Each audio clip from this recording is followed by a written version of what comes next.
his religion issues through his whole life. And so he wrote the book, The Shack, and they ended up publishing it, and it became a New York Times bestseller. So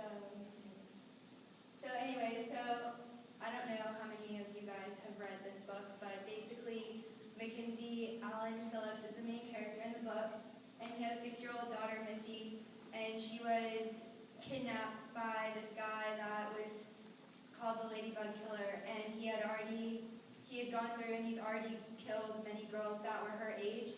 She was kidnapped on a camping trip, and the dad had a son that was potentially drowning. He fell off a canoe, and everyone was rushing to help him, and while they were doing that, the guy kidnapped the little girl. And the only thing they found